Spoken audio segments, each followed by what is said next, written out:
Hello everybody, and welcome back to the Kingdom Hearts HD Dream Drop Distance playthrough. We are continuing our delightful journey through Prankster's Paradise! And today we are set to finish that journey with Sora.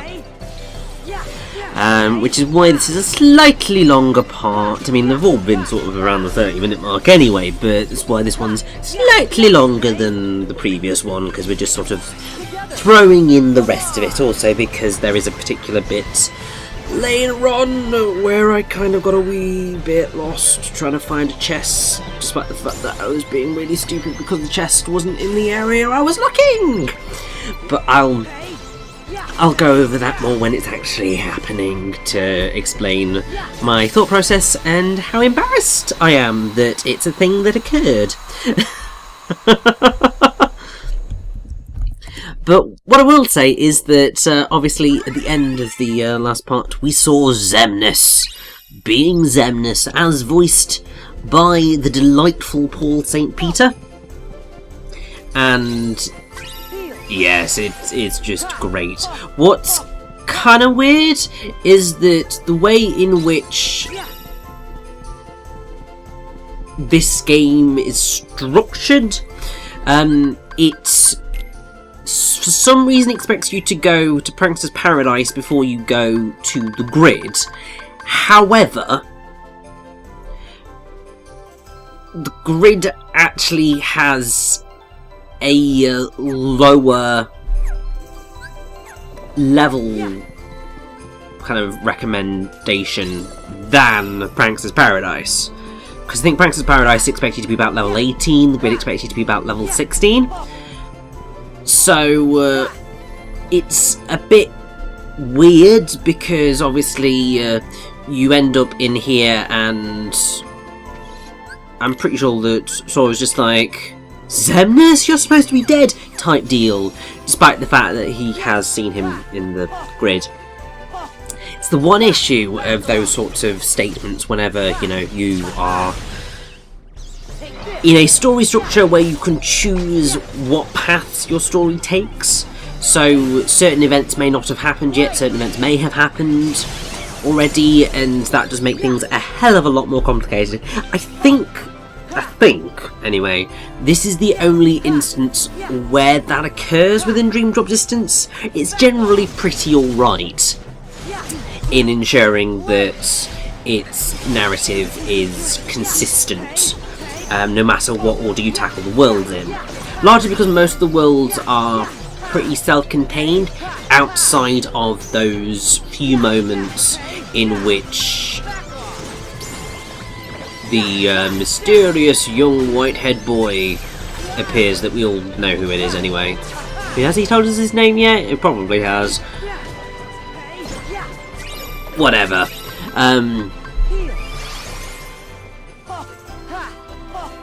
It's just, yeah, oddly this particular moment where there's just that slight confusion, and also I'm also really confused in terms of chests, because I was just like,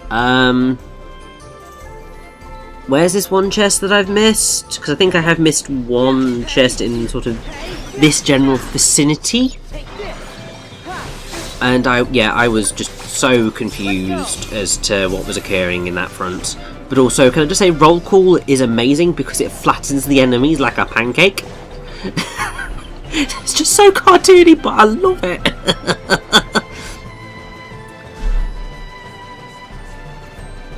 At some point I really should go through and experience all of the Link attacks, because by the end of the playthrough, I will have gotten all of the Dream Eaters, so I theoretically could do so, but it's not happening, because I was not going to go and out of my way to swap in every single Dream Eater, get all of the Link gauges up to be able to pull it off and do that and record. I was just like, no, I'm just going to be lazy.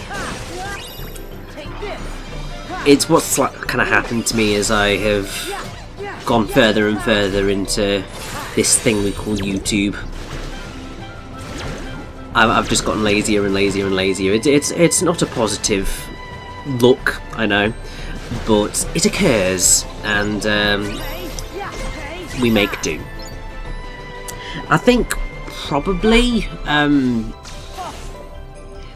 it's definitely something that has gotten worse the past year or so.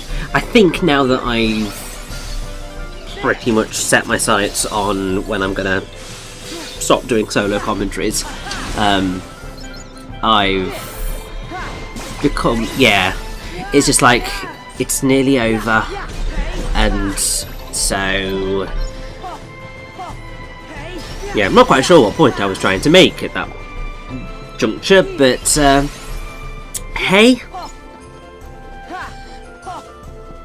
I'm nearly at the end of my recording session, so it's all good. But yes, once we get out of the pleasure circus, I hope they got home safe. It's time to meet the Blue Fairy. This is going to be quite delightful, I feel. You must be Sora. Oh, yes, ma'am. And you must be the Blue Fairy. That's right. And I'm afraid that I have grave news. Good Geppetto went off to look for Pinocchio, and he was swallowed by a whale named Monstro. What? Have you told Pinocchio and Jiminy about it yet? Yes. And when I told them Geppetto was still alive inside the whale and at the bottom of the sea, those two little ones ran off at once. They're very determined to save him. But that's crazy. I've got to find them.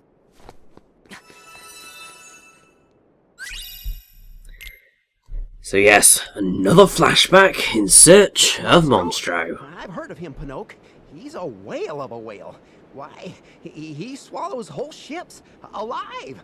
And besides, it's dangerous. Why, Goodbye, Jiminy. Goodbye. I may be live bait down there, but I'm with you.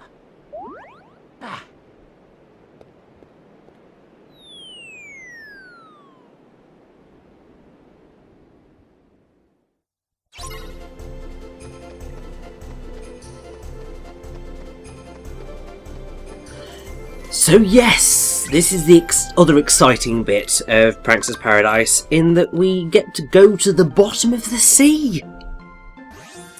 Because, I mean, after all, darling, it's better down where it's wetter. Take it from me, and we've got second chance. Oh, that makes my life. I've got two of the things that I need, which makes me super, super, super, super, super happy. So now all I need to do is get once more, and we are all good. But I'm not going to get once more for quite a while, because it's locked behind some Dream Eaters that we can't get until a lot later. God damn it.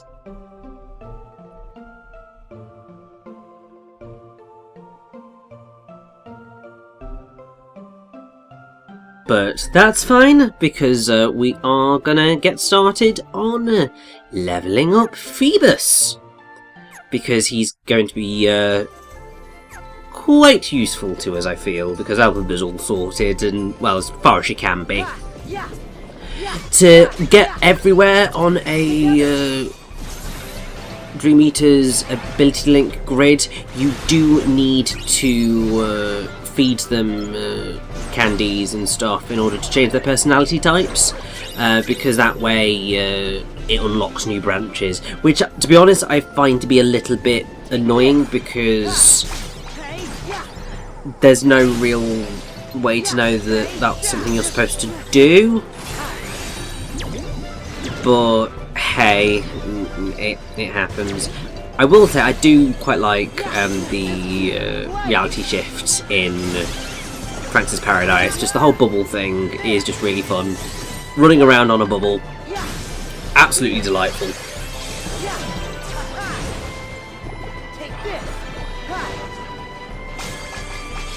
And I'm now beginning to realise something that I don't think I fully realised, and makes a lot more sense.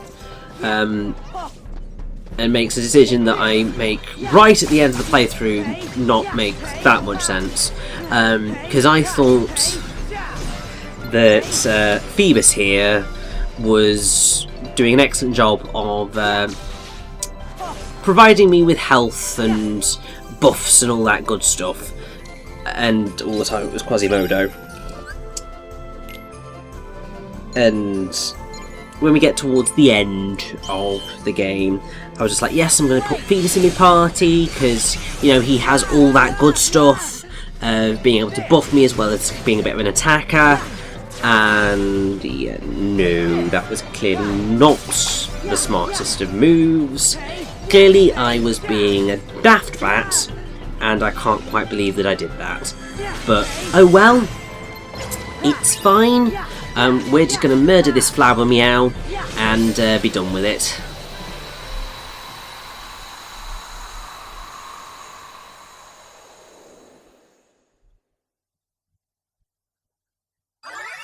But yes, you may have noticed a little something in this very area, and we are definitely going to go take it on. Obviously I wanted to make sure I was healed up before I took it on, and I have got a few more enemies to murder before that moment in time. But it is definitely something we are going to do, and it's going to be epic. Because Lord Kairu was sitting up there on a little platform, and we are going to go and absolutely kick his ass. Not going to 100% defeat him yet. No, that's not going to happen until the final time we run into him. I mean, of course it'd be the final time we run into him when that occurs, but still, you get what I'm talking about. Because there are 3 locations where he can turn up, and yeah, we're going to beat him in that 3rd and final location. But obviously, in order to do that, we need to whoop his ass here and now.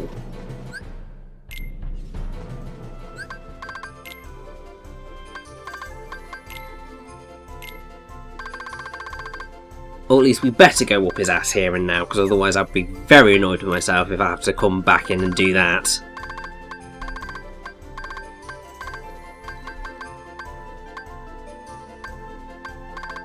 But yeah, at this moment in time I was going like, right, what Dream Eaters have I got? I think I've got some, but I don't know, and got very confused about what I was doing with Dream Eaters.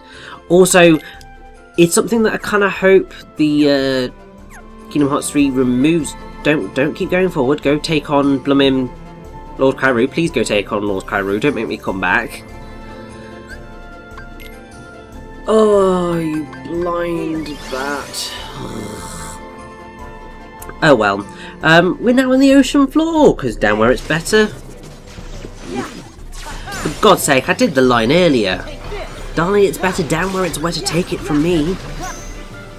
Up on the shore they work all day, out in the sun they slave away, while we devoting full time to floating under the sea. The newt play the flute, the carp play the harp, the place play the bass and they sound in sharp. The bass play the bass, the tub play the tub.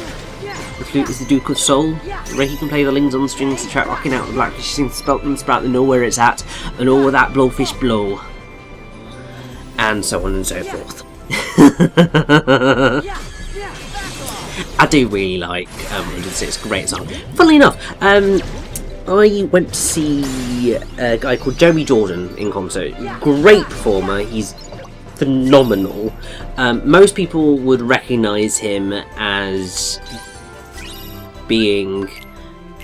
So he was in Supergirl, can't remember the name of the character. Most other people would recognise him as being a kind of pretty big name on Broadway. So he was Jack Kelly in Newsies, he was in Bonnie and Clyde, he was also in a TV show, I think, called...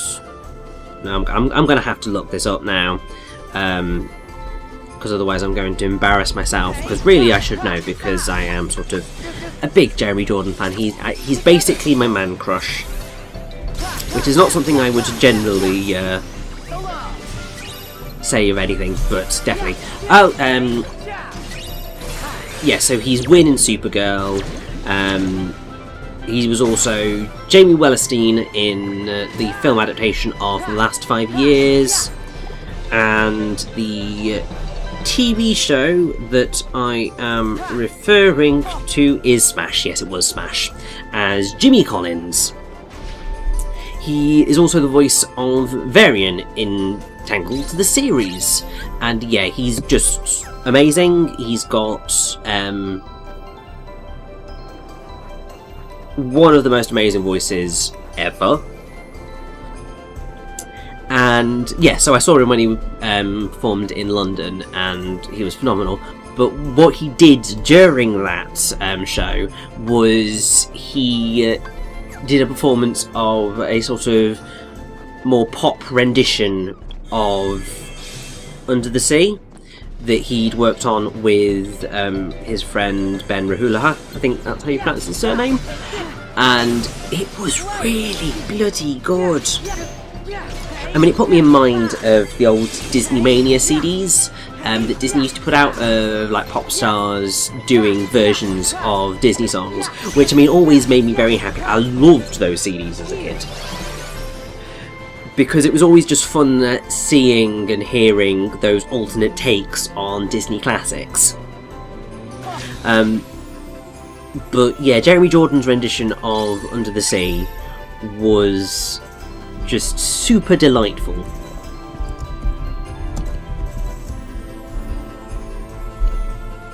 And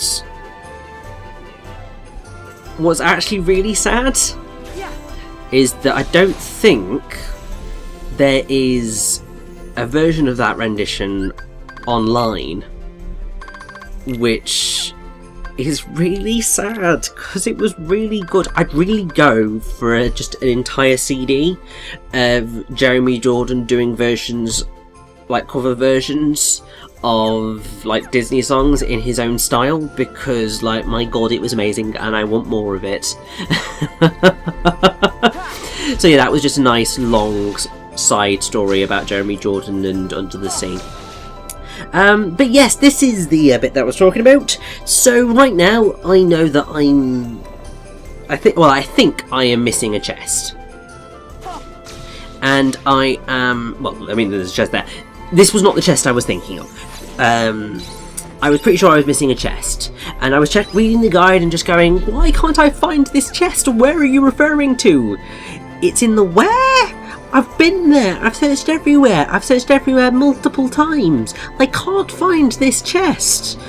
And I was just like, right, you know what, I'm just going to have to go into the next area. I don't have a choice. I'm just going to have to come back and find it later, because I can't keep running around like a lunatic. And this is basically what is occurring right now, is I'm running around like a lunatic, trying to find this chest that I am so adamant is in this area, because that's what I was pretty sure my guide was telling me. Let's just say that wasn't what my guide was telling me. What my guide was telling me was that it was in the next room, and I wasn't reading the guide properly. So I was just, yes, so entirely certain that the chest was here. And I was just like, has it glitched? Has it disappeared? Have I broken the game somehow? What the hell is wrong? No, it was none of that. I just completely suck and can't read, apparently. And it's something that I definitely would have cut out. However, one of the things that I'm sure you've noticed that I prefer to do is that whenever I kind of do any edits, I like them to be, if not as seamless as possible, I like them to occur at moments where it's not overly noticeable. Because that just frustrates me.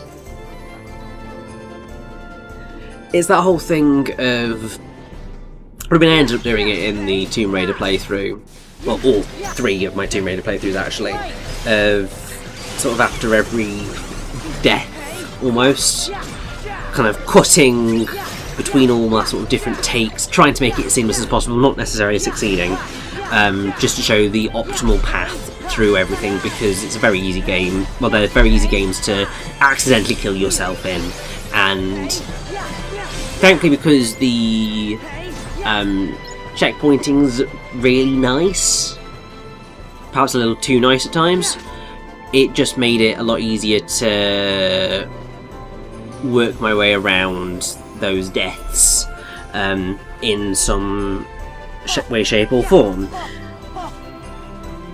Whereas here, because it's just a lot easier to, well, I say it's a lot easier, there are better edit points. What I would have done would have been to cut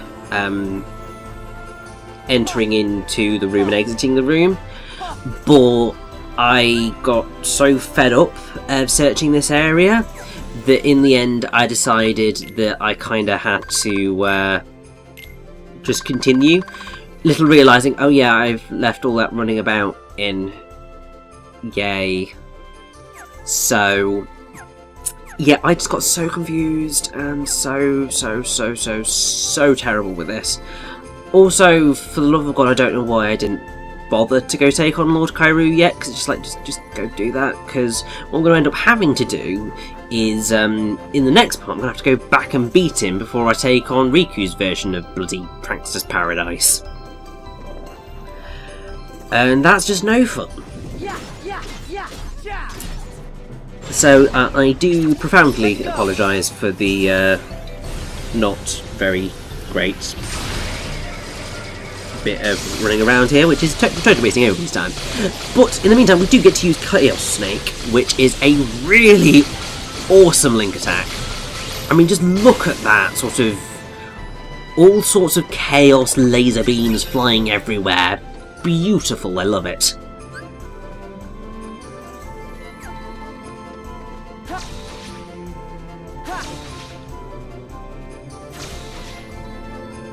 And yeah, this is all from the fact that I just completely forgot / didn't realise that there was another room after this. Or at least another area called Ocean. Because I was thinking it was Ocean Depths was also the ocean floor, and I was just thinking, oh, they've just mixed that up. No. Just stupid me. But don't worry, we will be moving onwards relatively soon.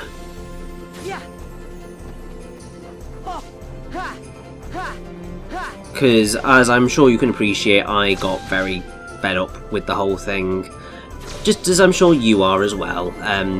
So there we go, it's just like, right, I'm just going to go into the next room, whatever. And then I was like, oh.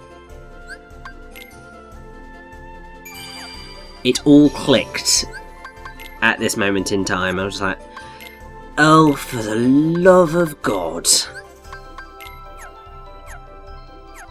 I wasted all that time just mucking about there, trying to get that bloody chest that wasn't there. I swear, the recording curse is out to get me sometimes, because just how daft did I have to be to pull that one off? Like, Jesus wept. Also, yeah, we'll see how my command setup does me going forward, because we're on track for a boss fight relatively soon, like within the next 7 minutes or so. So yeah, really, I don't think I do have the best command setup, but it's fine. We'll survive, as we always do. But yeah, this is where those chests were that I was going, where is it? Do have to do a little bit of just making sure that I've got everything in this area, because it's very easy to end up completely dropping to the bottom of this and then having a bit of a nightmare getting back up and around. So you do have a potential issue with that in this bit of Prankster's Paradise. But outside of that, it's not too horrendous. And actually, the fight that we're going to go into is really quite fun. So, I mean, there's a little bit of cheating with it because there are certain moves that you can't really do much damage in, so you're just running away, and I never like those types of moves. But it's still quite fun, and it's got probably one of the better boss finishes in the game, really. I mean, technically even in the franchise. Because most bosses in the Kingdom Hearts series are effectively just... here's a boss, whack it until it's dead. Which is totally fine. I am fine with that. It's fun. It means that there's no worry about complications. Because oftentimes when those do occur, they can be a lot more irritating than perhaps intended. I'm thinking primarily of when, well, Ven's final boss in Birth by Sleep, because that final phase of Vanitas is just a bit of a nightmare if you don't know what you're doing, and even if you do know what you're doing, it can just be a little bit frustrating and finicky to pull off. Whereas this one's not finicky in the slightest and just pretty awesome, and also really satisfying considering everyone's opinions on certain things in Kingdom Hearts.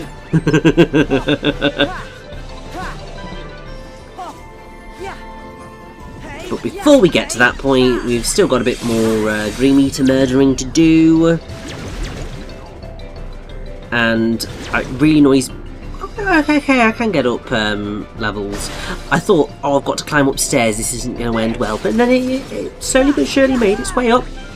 I can appreciate that.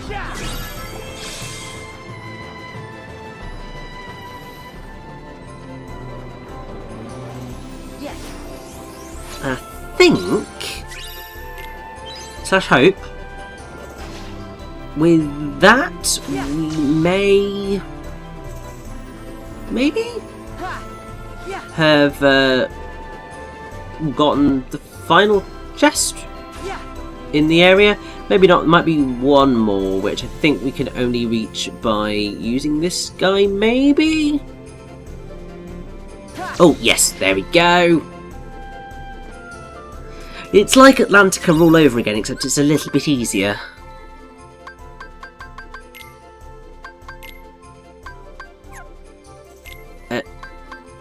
For the love of God, of course I'm missing one. Of course I am. Thankfully, I know that it is in this area, so it's not going to take me nearly as long to locate. Largely because I think I literally just passed it there. It's because I fell down far too quickly in this bit and just completely whiffed it. Although I'm still being really blind because it was very clearly present. And yes, there we go, you can see it now, go for it, pick it up. And then let's just get on with the boss fight, please.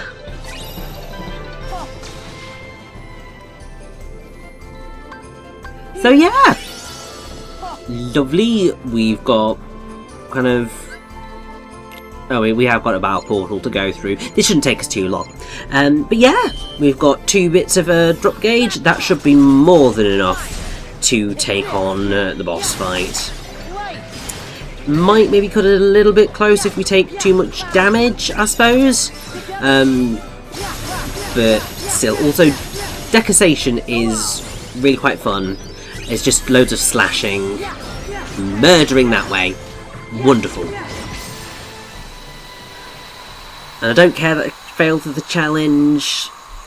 Really, if it's not a special portal, it doesn't really matter.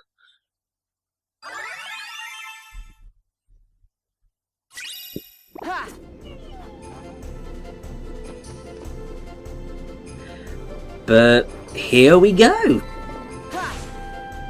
A little stroll up this winding pathway, and we enter the final area of Pranks' Paradise, where we're going to get into a very delightful battle.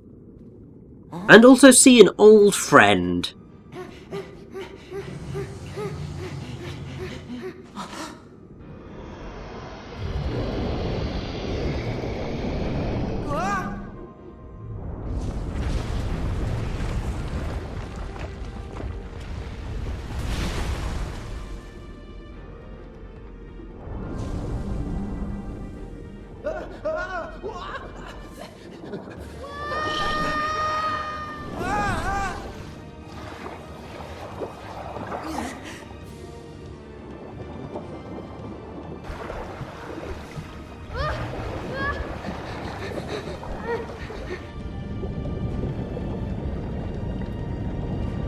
Pinocchio! Jiminy!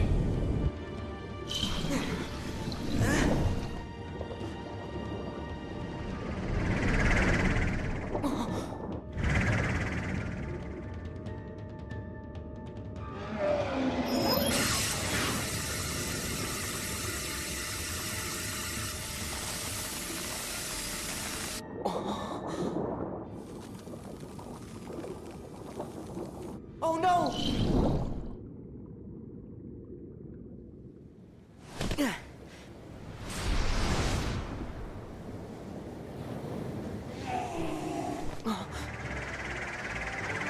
I'll have to claw my way past, then rescue my friends. And so here we are. This is Chill Clawbster, who it is actually a really fun fight. The only irritants are this particular move, which he chases you. You can't hit him during that. There's also sort of a whole weirdness that goes on with the different levels of the arena. But it is a really fun fight, and it does end in a really cool way. Theme for Chill Clawbster is called rather delightfully Ice Hot Lobster, because sort of very much like with Hoko Monkey, Sora and Riku have alternate variants of Clawbster. Sora's one's very icy, Riku's one, as we will see, is very much more a fan of fire. But what I do find quite interesting is that Chill Clawbster's Japanese name is Kinkin Robusuta, which basically just means Kinkin Lobster. And Kinkin is onomatopoeia in Japanese for freezing, because freezing clearly needs onomatopoeia. I'm not sure I quite get the logic behind that, but hey, it is there. And I suppose that does make sense. Also, Balloonra and just the entire balloon family of attacks, they are quite broken in Dream Drop Distance.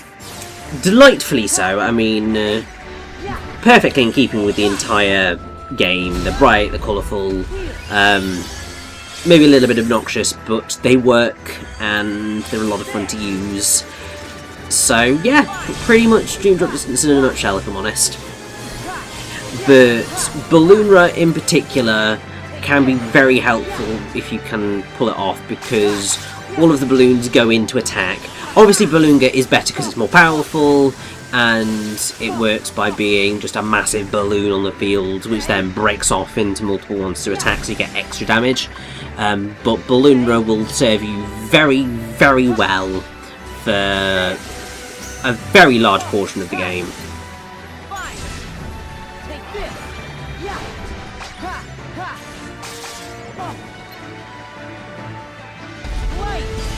But yeah, I do wish that Chill Clawbster would spend less time floating in the air and actually spend more time on the ground trying to attack me, because that would be nice.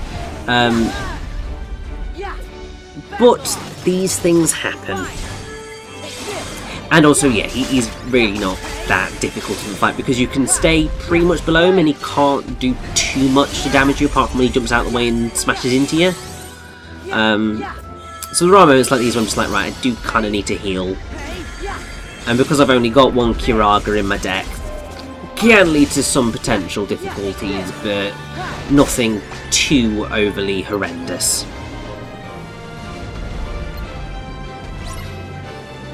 But yes, once he pulls that off, we don't actually need to attack him anymore. We just need to run around to the front of Monstro, attack this chink, and use Reality Shift.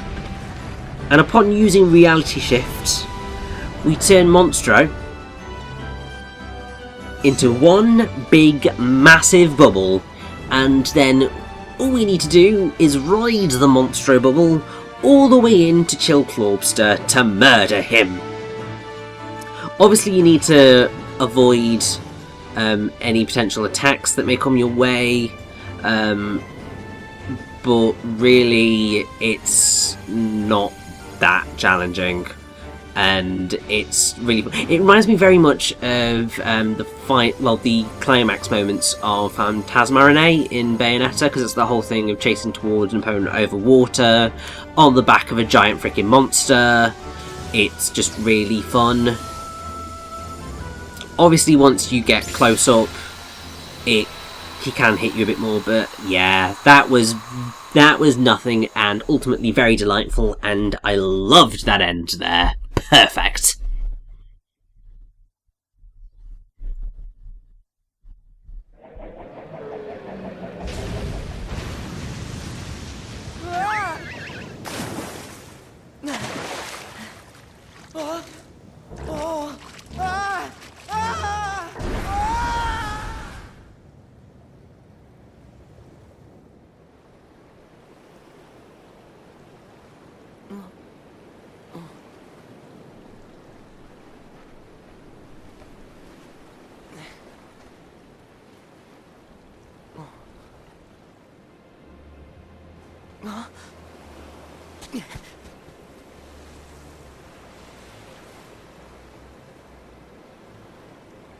I get it now.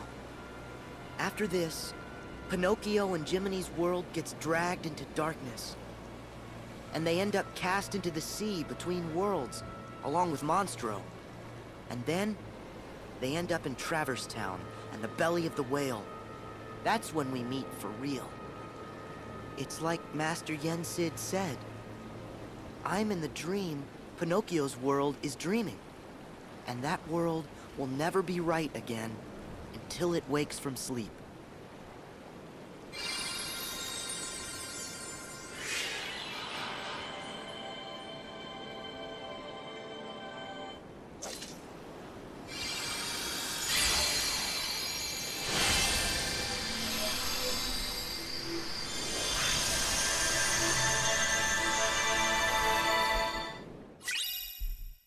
And so, that is the end of Prankster's Paradise for Sora. As I said, it is actually a really fun trip, and I do like all the brand new stuff that they brought to Pinocchio's story in this game. It just made it a lot more fun, and it was really refreshing to experience all of that. It's not quite going to be the same tale for Riku, but that said, it's a nice... It is still a rather fun time, but for very different reasons. But either way, we're just, leveling up some more stuff, just making sure we're all good. And, yes. With pretty much most of that done, we'll... Don't want to switch over... Oh, I might as well switch over to Ferris Gear. Just show off all of the Keyblades as much as possible. Give them their due. Because otherwise, they're not going to be seen. Yada, yada, yada, yada, yada. It all makes sense in my head somehow. Let's add in that second cure. I do kind of need it. And... oh, another trophy! So we had in the money, and now we've got Pro Linker. Excellent. And that's a nice, healthy collection of chests. So, let us save up, and then it's time to drop to Riku to begin his journey through Prankster's Paradise. Let's go.